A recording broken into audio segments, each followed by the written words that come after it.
ஒரு பாதுகாப்பு பேச்சுவார்த்தை நடைபெற்றிருக்கிறது. மத்திய கிழக்கு நாடுகளுடைய 12 நாடுகளின் மூத்த இராணுவ அதிகாரிகளோடு தான் சென்ட்காம் இந்த சந்திப்பை மேற்கொண்டிருக்கிறது. ஆனால் இப்பொழுது ஏற்பட்டிருக்கக்கூடிய இந்த குண்டுவெடிப்பை பொறுத்தவரையில் இதற்கு யாரும் பொறுப்பேற்கவில்லை. ஆனால் இதனுடைய ஒரு பின்னணி இருக்கிறது. என்ன பின்னணின்னு கேட்டால், ஆயத்துல்லா அலி காமனி, அதாவது முஜ்தபா காமனியினுடைய தகப்பனாருடைய ஜனாசா அடக்கத்தில் முஜ்தபா காமனி கலந்து கொள்ள மாட்டார் என்கிற செய்திகள் வெளியாகி இருக்கிற அதே நேரத்தில்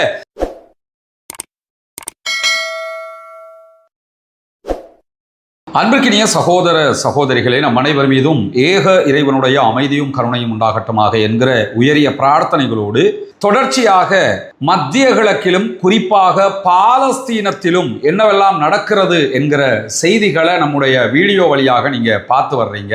இன்றைக்கு நம்ம பதிவு செய்கிற இந்த வீடியோ காசாவில் அக்டோபர் 7, 2023 இஸ்ரேலிய ஆக்கிரமிப்பு இராணுவம் தாக்குதல்களை நடத்த ஆரம்பித்ததிலிருந்து இன்றைய நாள் வரைக்கும் நாம் பதிவு செய்கிற 1000வது நாள் வீடியோவாகத்தான் இந்த வீடியோ வெளியிடப்படுகிறது. கிட்டத்தட்ட 1000 நாட்கள் காசா தொடர்பாக பேசியிருக்கிறோம், மத்திய கிழக்கு தொடர்பாக பேசியிருக்கிறோம்.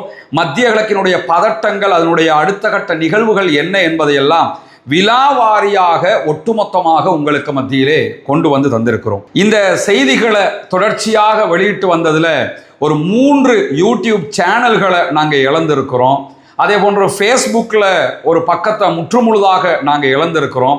பல சோசியல் மீடியா முடக்குதல்களுக்கு ஆளாகி இருக்கிறோம். இதையெல்லாம் தாண்டி 1000 நாட்கள் பாலஸ்தீன அப்பாவிகளுக்காக தொடர்ந்தும் நாங்கள் குரல் கொடுத்து வந்திருக்கிறோம் என்பதை இந்த இடத்திலே பணிவாக உங்களுக்கு மத்தியிலே சொல்லிக்கொள்ள விரும்புகிறோம். இந்த 1000 நாட்கள்ல ஒரு நாளைக்கு மினிமம் ஒரு வீடியோ வெளியிடுகிற அதே நேரம் மேக்சிமமாக 5 தொடக்கம் 6 வீடியோக்கள் வரையும் வெளியிட்ட நாட்களும் உண்டு.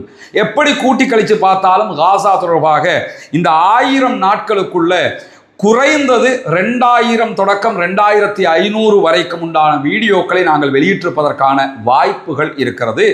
அதிலே எங்களுடைய சேனல்கள் இல்லாமல் போனதில் சில வீடியோக்களை நாம் இழந்திருந்தாலும் பல சகோதரர்கள் நம்ம வீடியோவை எடுத்து அவங்களுடைய சேனல்களில் பதிவேற்றம் செய்த காரணத்தினால அந்த வீடியோக்களை இன்றைக்கு அந்த சேனல்கள்லையாவது நம்ம பார்த்திட முடியும்.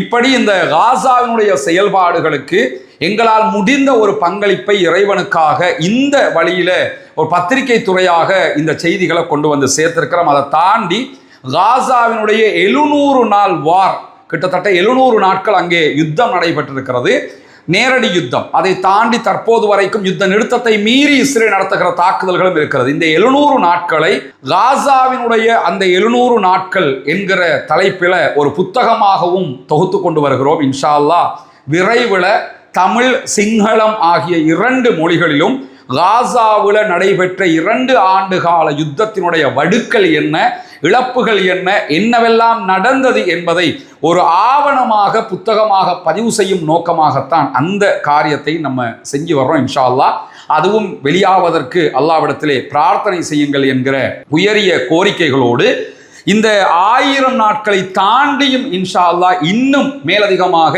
மத்திய கிழக்கு உள்ளிட்ட சர்வதேச செய்திகளை, உண்மை செய்திகளை உங்களுக்கு மத்தியிலே கொண்டு தருவதற்கான இன்னும் சில ஏற்பாடுகளை நம்ம செஞ்சிருக்கிறோம். விரைவிலேயே ஒரு தனியான தமிழ் மொழியில ஒரு இணையதளத்தை நம்ம அறிமுகம் பண்ண இருக்கிறோம். அந்த இணையதளத்தில் நீங்க முழுவதுமாக மத்திய கிழக்கினுடைய உடனுக்குடன் நடக்கிற செய்திகளை எழுத்துல படிக்கிற மாதிரி இருக்கும். சமூக வலைதளங்கள்ல முக்கியமான செய்தியை பகிர்வதற்கான இன்னும் சில ஏற்பாடுகளை நம்ம பண்ணி இருக்கிறோம். இந்த துறையை இன்னும் அதிகமாக மக்களுக்கு மத்தியிலே கொண்டு போய் சேர்ப்பதினூடாக போலி செய்திகளை தவிர்ப்பதற்கும், இனவாத ரீதியாக காசா அப்பாவிகளுடைய உரிமையை மழுங்கடித்து இஸ்ரேல் என்கிற நாசகார சக்தியை இந்த உலகத்தின் ஒரு முக்கியமானவர்களாக அவர்கள்தான் நல்லவர்கள் போன்று காட்ட முனைந்த சில தமிழ் மொழியிலே செய்தியை கொடுக்கக்கூடியவர்களுக்கு பதிலடியாகவும் தான் இந்த காரியங்களை நம்ம செய்ய இருக்கிறோம். ஏன்னா இந்த ஈரானுடைய வார் நமக்கு கண்ணுக்கு முன்னாடி பல விஷயங்களை கொண்டு வந்து காட்டிடுச்சு. ஏன்னா உலகம் முழுவதும் ஒன்று சேர்ந்து ஒரு உண்மையை மறைக்க நினைத்தாலும் அது மறைக்க முடியாத சூழலை தற்போதைய காலகட்டம் உருவாக்கி இருக்கிறது. எனவே நவீன தொழில்நுட்பங்களுடைய உதவிகளோடு அடுத்தடுத்த கட்டங்களுக்கு நாம் நகர இருக்கிறோம். விரைவிலேயே சர்வதேச செய்திகளுக்கான தனியான தளத்தையும் அதையொட்டிய இன்னும் பல அறிவிப்புகளையும் உங்களுக்கு மத்தியிலே கொண்டு வந்து தருவதற்கு தயாராக இருக்கிறோம். இதனுடைய பின்னணியில் நாம் வீடியோவுக்கு உங்களுக்கு மத்தியில் பேசினாலும் இந்த வீடியோக்களை கவர் பண்ணுறது, இதை எடிட்டிங் பண்ணுறது, இதை உங்களுக்கு கொண்டு வந்து தருகிற வரைக்கும் உண்டான காரியங்களை செய்கிற பின்னணியில் செயல்படுகிற பல சகோதரர்கள் இருக்கிறார்கள். இன்ஷா அல்லாஹ் நாளைய தினம் ஒரு தனி வீடியோவாகவும் அதை நம்ம வெளியிட இருக்கிறோம். அதிலே மேலதிகமாக நீங்கள் தெரிந்து கொள்ள முடியும். எனவே இன்றைக்கு வெளியாகி இருக்கக்கூடிய 1000வது நாளிலே வந்திருக்கக்கூடிய செய்திகளை நாம் பார்க்க இருக்கிறோம். இன்றைக்கு சற்று நேரத்துக்கு முன்பதாக அல் ஜசீரா ஒரு செய்தியை வெளியிட்டிருக்கிறது. காசாவிலே யுத்தம் ஆரம்பித்து 1000 நாட்களை நாம் தாண்டுகிற நேரத்தில் இஸ்ரேலியர்கள் ஒரு சமூகமாக, ஒரு சொசைட்டியாக பாரிய அளவில் பிளவுபட்டிருக்கிறார்கள் என்பதுதான் அந்த செய்தி. இஸ்ரேல் பார்ப்பதற்கு வெளிப்படையாக அது ஒரு இஸ்ரேல் என்ற ஒரு நாடாக தெரிந்தாலும் அவர்கள் உள்ளுக்குள்ள பல பிளவுகளாக பிரிந்து நிற்கிறார்கள். இந்த யுத்தத்தின் தோல்வி, அமெரிக்காவை நம்பி ஏமாந்தது, அமெரிக்கா கைவிட்டு விட்டு போனது, நெத்தன்யாகுவால் ஜெயிக்க முடியாமல் போனது, காசா தோல்வி, லெபனான் தோல்வி, ஹூத்திகளுடனான சண்டையில் தோல்வி, கடைசியில் ஈரானோடு படுதோல்வி என்று இந்த எல்லா விவகாரங்களிலும் இஸ்ரேலியர்கள் மொத்தமாக பிளவுபட்டிருக்கிறார்கள் என்கிற செய்திகளை 1000வது நாளுடைய செய்தியாக அல் ஜசீரா இன்றைக்கு ஒளிபரப்பி இருப்பதை நம்ம பார்க்க முடியும். எனவே இஸ்ரேலியர்கள் பாரிய அளவில் இப்படி ஒரு பிளவை சந்தித்திருக்கக்கூடிய சூழல்ல தான் எதிர்வருகிற ஆகஸ்ட் மாத கடைசிகளில் இஸ்ரேலுக்குள்ள தேர்தல் வலை இருக்கிறது. இந்த தேர்தல் பிரச்சாரங்கள் உச்சகட்டமாக தற்போது இஸ்ரேலுக்குள்ள நடைபெற்று வருகிற அதே நேரம் இஸ்ரேலிய பிரதமர் பெஞ்சமின் நெத்தன்யாகு இந்த தேர்தலில் வெற்றி பெறுவதற்காக எப்படியாவது இன்னும் ஒரு சண்டையை உண்டாக்கி கொள்வதற்கு, ஈரானோடு நேரடியான ஒரு வாரம் உண்டாக்கி கொள்வதற்கு பல முயற்சிகளையும் செய்து வருகிறார். இப்படியான ஒரு நிலையில தான் இன்றைய தினம் சிரியாவினுடைய தலைநகர் டமாஸ்கஸ்ல ஒரு கஃபேயில ஒரு குண்டுவெடிப்பு சம்பவம் நடைபெற்றிருக்கிறது. மிகப்பெரிய கவலையை உண்டாக்கக்கூடிய, கண்டனத்துக்குரிய ஒரு செயல்பாடாக இதை நம்ம பார்க்க முடியும். இந்த குண்டுவெடிப்பில் இதுவரைக்கும் 5 பேர் பலியாகி இருக்கிறார்கள், 16 பேர் படுகாயங்களுக்கு உள்ளாகி இருக்கிறார்கள் என்று சிரியாவினுடைய அரச ஊடகமாக இருக்கிற சனா வெளியிட்டிருக்கக்கூடிய செய்திகளில் நம்ம பார்க்க முடிகிறது. இந்த செய்திகளுடைய தொடர்ச்சியாக சிரியாவில் ஏற்பட்டிருக்கக்கூடிய இந்த குண்டுவெடிப்புக்கு இதுவரைக்கும் யாரும் பொறுப்பெடுக்கவில்லை. நாங்கள் தான் அட்டாக் பண்ணினோம் அப்படின்னு சொல்லி யாருமே பொறுப்பேற்கவில்லை. ஆனால் சிரியாவுக்குள்ள ஒரு குழப்பத்தை உண்டாக்குவதற்கு முழுமையாக இஸ்ரேல் செயல்படுகிறது என்பது நமக்கு தெரியும். இஸ்ரேலுடைய முழு முயற்சியை அடுத்த சண்டை ஒன்றோ சிரியாவோடு உண்டாக்க வேண்டும், இல்லை என்றால் துருக்கியோடு உண்டாக்க வேண்டும். ஏற்கனவே சிரியாவில் அசாதுடைய ஆட்சிக்கு கலைப்புக்கு பிறகு பல தாக்குதல்களை அவர்கள் நடத்தினார்கள். சிரியாவின் ஆளும் அரசு எந்த விதமான பதிலடிகளையும் கொடுக்கவில்லை என்பதும் நமக்கு தெரியும். ஆனால் இப்பொழுது ஏற்பட்டிருக்கக்கூடிய இந்த குண்டுவெடிப்பை பொறுத்தவரையில் இதற்கு யாரும் பொறுப்பேற்கவில்லை. ஆனால் இதனுடைய ஒரு பின்னணி இருக்கிறது. என்ன பின்னணின்னு கேட்டால், இஸ்ரேலுக்கு ஹிஸ்புல்லாக்களை தோற்கடிக்க முடியாமல் போய்விட்டது, இஸ்ரேலியர்களால் ஹிஸ்புல்லாக்களை அழிக்க முடியாது என்று பகிரங்கமாகவே அமெரிக்க அதிபர் டொனால்ட் ட்ரம்ப் சொல்லிட்டாரு, திரும்ப திரும்ப சொல்லிக் கொண்டிருக்கிறார். அவர் மேலதிகமாக அதுக்கு ஒரு வேற சொல்யூஷன் ஒன்றையும் சொல்றாரு. என்னன்னு கேட்டா, இஸ்ரேல் இனிமேல் ஹிஸ்புல்லாக்களோடு சண்டை பிடிக்காமல் சிரியாவிடத்தில் விட்டுவிடுங்கள். ஏன்னா சிரியாவில் இருக்கக்கூடிய தற்போதைய ஆட்சி சன்னி ஆட்சியாக இருக்கிறது, ஹிஸ்புல்லாக்கள் ஷியாக்களாக இருக்கிறார்கள். எனவே அவங்க 2 பேரும் ஷியா சன்னி சண்டை பிடிச்சுக்கிறட்டும், நீங்க ஓரமாக இருங்க அப்படின்னு சொல்லி அமெரிக்க அதிபர் டொனால்ட் ட்ரம்ப் சொல்றாரு.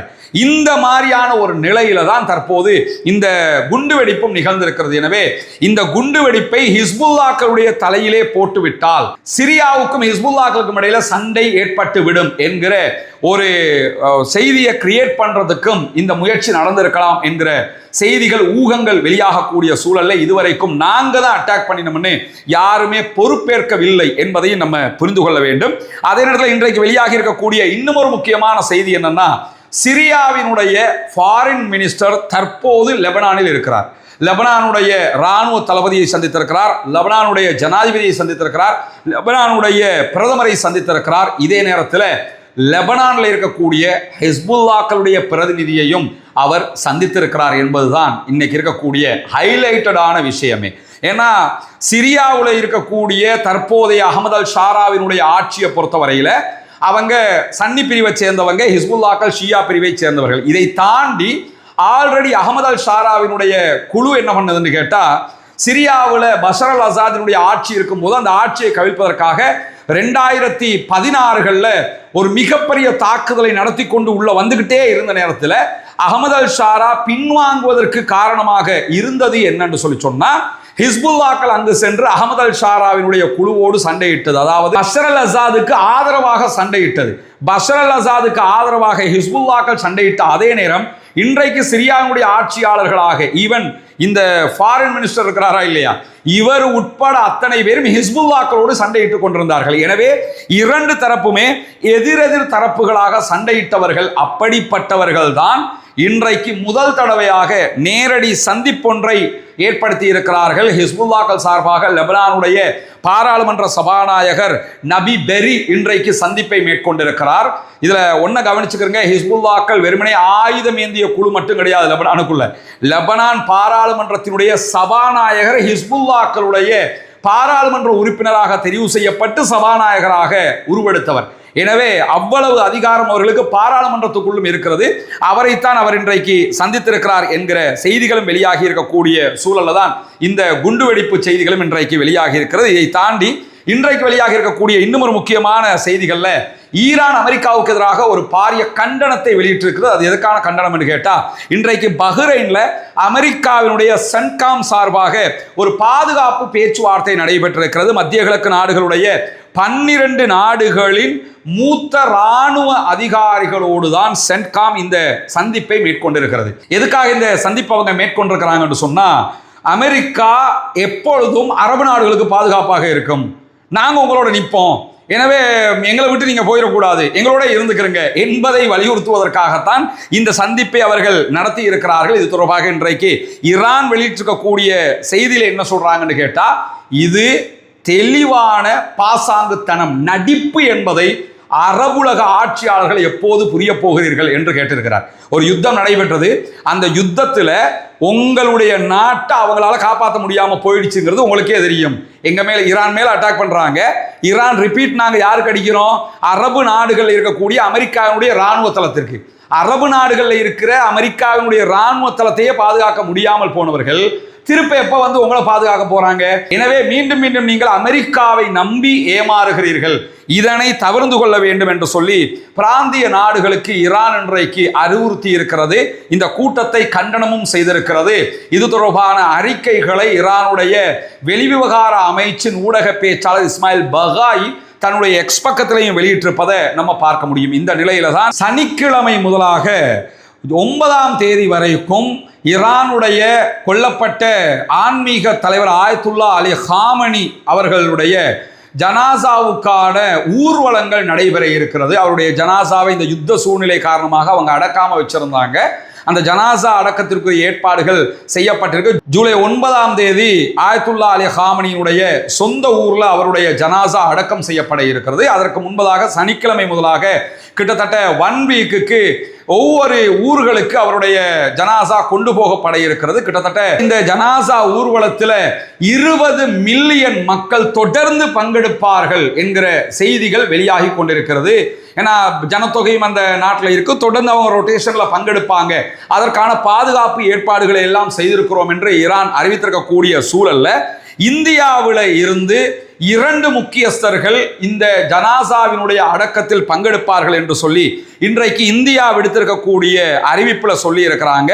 இந்திய வெளியுறவுத்துறையினுடைய இணை அமைச்சர் பபித்ரா, அதே போன்று பீகார் மாநில ஆளுநராக செயல்படுகிற சையத் அசா ஹுசைன் அவர்களும் இந்த இறுதி ஊர்வல நிகழ்வுகளில் பங்கெடுக்கிறார்கள். வெள்ளிக்கிழமை நாளைய தினம் அவங்க ஈரானுக்கு போவாங்கன்னும் நாளை மறுதினம் இந்த நிகழ்வுகளில் அவர்கள் பங்கெடுப்பார்கள் என்று சொல்லியும் இன்றைக்கு இந்தியா விடுத்திருக்கக்கூடிய அறிவிப்பில் சொல்லி இருக்கிறார்கள். இந்தியா பொறுத்தவரை ஒன்று புரிஞ்சுக்கிறங்க, பல இந்த யுத்தம் ஆரம்பிச்சதுல இருந்து பல மாதங்களாகவே முழுவதுமாக இஸ்ரேலுக்கு சப்போர்ட்டிவாக இருந்தாங்க. ஏன்னா யுத்தத்தில் இஸ்ரேல் ஜெயிச்சிரும், எனவே இஸ்ரேலை நம்ம எதிர்த்து நிற்க தேவையில்லை, அமெரிக்காவுக்கு அடிபணிஞ்சு போயிடுவோம்னு தான் மோடி கவர்மெண்ட் இருந்துகிட்டே இருந்தது. ஆனால் யுத்தத்தில் மாறி ஈரான் ஜெயிச்சிட்டாங்க, இஸ்ரேல் தோத்துருச்சு, அமெரிக்காவும் தோத்துருச்சுங்கிறது இப்போ தெரிய வந்துருச்சு. அதுக்கு பிறகுதான் தற்போது ஈரானோடு அவர்கள் நெருக்கம் பாராட்டுகிறார்கள். இறுதியாக இந்தியாவுடைய பட்ஜெட்டை நீங்கள் எடுத்துக்கிட்டீங்கன்னா அந்த பட்ஜெட்டில் ஈரான்ல அவர்கள் கட்டி வருகிற துறைமுகத்திற்கு சிங்கிள் பைசா கூட அவங்க காசு ஒதுக்கலை. அதை எல்லாமே நிறுத்தி இருந்தாங்க. இப்பொழுது உறவு பாராட்ட ஆரம்பித்திருக்கிறார்கள். எல்லாமே சந்தர்ப்பவாதம் என்பதை இன்றைய நிகழ்வும் நமக்கு எடுத்து காட்டுகிற அதே நேரத்தில் இன்றைக்கு இந்தியாவிலே இருக்கக்கூடிய ஈரானுடைய ஆன்மீக தலைவரின் இந்தியாவுக்கான பிரதிநிதி வெளியிட்டிருக்கக்கூடிய செய்தி வெளியாகி இருக்கிறது. அதிலே பாதுகாப்பு காரணங்களுக்காக ஆயத்துல்லா அலி ஹாமனியினுடைய ஜனாசா அடக்கத்திலே புதிய ஆயத்துல்லாவாக புதிய ஆன்மீக தலைவராக ஈரானுக்குள் தெரிவாகி இருக்கக்கூடிய முஜ்தபா அலி ஹாமனி பங்கெடுக்க மாட்டார் என்கிற செய்திகள் வெளியாகி இருக்கேன்னா இஸ்ரேலிய பாதுகாப்பு அமைச்சர் இஸ்ரேலி காட்ஸ் வெளியிட்டிருந்த அறிக்கைகளை நேற்றைய தினம் நாங்கள் 3வது முறையும் ஈரான் மீது யுத்தம் நடத்துவதற்கு தயாராக இருக்கிறோம். பெரும்பாலும் ஈரானுடைய புதிய ஆன்மீக தலைவர் முஜ்தபா அலி ஹாமனியை நாங்கள் கொல்லுவோம் என்று அவர் எச்சரிக்கையும் விடுத்திருந்தார். அதையெல்லாம் காரணம் காட்டி ஆயத்துல்லா அலி ஹாமனி, அதாவது முஜ்தபா ஹாமனியினுடைய தகப்பனாருடைய ஜனாசா அடக்கத்தில் முஜ்தபா ஹாமனி கலந்து கொள்ள மாட்டார் என்கிற செய்திகள் வெளியாகி இருக்கிற அதே நேரத்தில் மேலதிகமாக வெள்ளிக்கிழமை இரவு முதல், அதாவது சனிக்கிழமை முதலாக நடைபெற இருக்கிற ஆயத்துல்லா அலி ஹாமனியினுடைய ஜனாசா அடக்க நிகழ்வுகளில் பாகிஸ்தானுடைய பிரதமர் ஷபாஸ் ஷரீப் பங்கெடுக்கிறார் என்கிற செய்திகள் வெளியாகி இருக்கிறது. ஷபாஸ் ஷரீப் 3ஆம் தேதியிலிருந்து 5ஆம் தேதி வரை ஈரானுக்கும் துருக்கிக்கும் பயணம் மேற்கொள்கிறார். அந்த பயணத்தில் இந்த ஜனாசாவினுடைய அடக்கத்திலும் பங்கெடுப்பார் என்கிற செய்திகள் வந்திருக்கக்கூடிய சூழல்ல தான் மேலதிகமாக இன்றைக்கு இஸ்ரேலுக்கு ஒரு எச்சரிக்கையை ஈரான் விடுத்திருக்கிறது. அந்த எச்சரிக்கையில் என்ன சொல்றாங்கன்னா, அமெரிக்காவோ இஸ்ரேலோ ஈரானுக்கு எதிராக மேற்கொள்கிற எந்த விதமான ஒரு தவறான கணிப்புக்கும் எதிராக ஈரானுடைய இராணுவம் உச்சகட்ட தாக்குதல்களை நடத்தும். எனவே மீண்டும் ஈரானை சீண்டுவதற்கு முன்பதாக 1க்கு 2 தடவை யோசித்துக் கொள்ளுங்கள். எங்களுக்கு அட்டாக் பண்ண முன்னாடி 1க்கு 2 தடவை யோசிக்கிறீங்க. ஆல்ரெடி யோசிக்காம எங்க மேல அட்டாக் பண்ணி வாங்கி கட்டிக்கிட்டீங்க. எனவே மீண்டும் எங்க மேல அட்டாக் பண்ணினா மிக கடுமையான பதிலடிகளை தருவோம் என்று சொல்லி ஈரானுடைய IRGCயின் ஊடக பிரிவாக செயல்படுகிற காத்தமல் அன்பியா படைப்பிரிவு வெளியிட்டிருக்கக்கூடிய செய்திகளில் இன்றைக்கு இந்த செய்தி வெளியாகி இருக்கிற அதே நேரம் இன்னும் ஒரு கவலைக்குரிய செய்தியும் இன்றைக்கு வெளியாகி இருக்கிறது. அது என்னன்னு சொன்னா, இஸ்ரேலுக்குள் தொழுகை அழைப்பு, பாங்கு அழைப்பு விடுக்கக்கூடாது என்கிற தடையை இஸ்ரேலுடைய பாராளுமன்றம் நெசட்டில் ஒரு தீர்மானமாக கொண்டு வந்திருக்கிறது. இஸ்ரேலுடைய ஆளுகிற நெத்தன்யாகுவின் பாசிச அரசாங்கம். இஸ்ரேலுக்குள்ள முஸ்லிம்கள் வாழ்கிறார்கள். ஏன்னா அது பாலஸ்தீனம் தானே, ஆக்கிரமிக்கப்பட்ட பாலஸ்தீனம். பாலஸ்தீனத்தை ஆக்கிரமிச்சு தானே இஸ்ரேலா மாத்தினாங்க. ஆல்ரெடி அங்க வாழ்ந்தவங்க சொற்பமானவர்கள் அங்கே வாழ்ந்து கொண்டுதான் இருக்கிறார்கள். இஸ்ரேலுடைய பாராளுமன்றம் நெசட்டில் 3 பாராளுமன்ற உறுப்பினர்களும் இருக்கிறார்கள். இப்படியான ஒரு சூழல்ல தான் இஸ்ரேலுக்குள்ள இருக்கக்கூடிய எந்த பள்ளி வாயில்களையும் பாங்கு சொல்வதற்கான தடை விதிக்கப்பட்டிருக்கிறது. அப்படியே அறிவிப்பு ஏதாவது சொல்ல வேண்டும் என்றாலும் முற்கூட்டி அனுமதிகளை வாங்க வேண்டும் என்கிற தீர்மானத்தை பாராளுமன்றத்திலே அவர்கள் கொண்டு வந்து நிறைவேற்றி இருக்கிறார்கள். 120 உறுப்பினர்களை கொண்ட இஸ்ரேலுடைய பாராளுமன்றத்தில் 50க்கு 36 என்கிற ரீதியில 36 பேர் எதிர்த்து வாக்களித்திருக்கிறார்கள், 50 பேர் ஆதரித்து வாக்களித்திருக்கிறார்கள் என்கிற அடிப்படையில் இந்த தீர்மானம் முதல் கட்ட வாசிப்பிலே வெற்றி அடைந்திருக்கிறது. இன்னும் 2 கட்ட வாசிப்புகள் இருக்கிறது. அதையும் இன்னைக்கு நாளைக்கு அவங்க கொண்டு வந்து பாஸ் பண்ணிடுவாங்க. தேர்தல் வரை இருக்கிறதுனால எல்லா நாடுகள்லையுமே இஸ்லாமியர்களை முடக்கி அல்லது இஸ்லாமியர்களை பற்றி இனவாதம் பேசி, நம்ம நாட்டிலும் இதுக்கு முன்னுக்கு அதெல்லாம் செஞ்சாங்கல்ல, இந்த மாதிரி எதையாவது பண்ணி தேர்தலில் ஜெயிக்கலாம்ங்கிறதுக்காக இப்பொழுது இந்த தொழுகை பாங்கு சொல்லுகிற நிகழ்வுக்கும் தடை விதித்திருக்கிறது இஸ்ரேலிய ஆக்கிரமிப்பு அரசு என்கிற செய்திகளும் இன்றைக்கு கவலைக்குரிய செய்திகளாக நம்ம பார்க்க முடிகிறது. எனவே தொடர்ந்து இணைந்திருங்கள். ரஸ்மன் மயசி நியூஸ் மற்றும் ரஸ்மன் டாக்ஸ் ஆகிய 2 சேனல்களோடு வரக்கூடிய உண்மை செய்திகளை உங்களுக்கு உடனுக்குடன் கொண்டு வந்து தருவதற்கு தயாராக இருக்கிறோம். தொடர்ந்தும் ஆக்கிரமிப்பாளர்களுக்கு எதிராக அல்லாஹ்விடத்திலே கையேந்த மறந்து விடாதீர்கள். ஆக்கிரமிப்புகள் ஓய வேண்டும், ஆக்கிரமிப்பாளர்களும் ஓய வேண்டும் என்கிற உயரிய பிரார்த்தனைகளோடு பாலஸ்தீனம் வெற்றி பெற வேண்டும், பாலஸ்தீனம் சுதந்திரம் அடைய வேண்டும் என்கிற உயரிய பிரார்த்தனைகளை இணைத்துக் கொண்டு ஆக்கிரமிப்பாளர்களுக்கு எதிராக தொடர்ந்தும் ஜனநாயக ரீதியாக குரல் எழுப்புவோமாக. வாஹ்ரத் அவானா அல்ஹம்துலில்லாஹி ரப்பில் ஆலமீன்.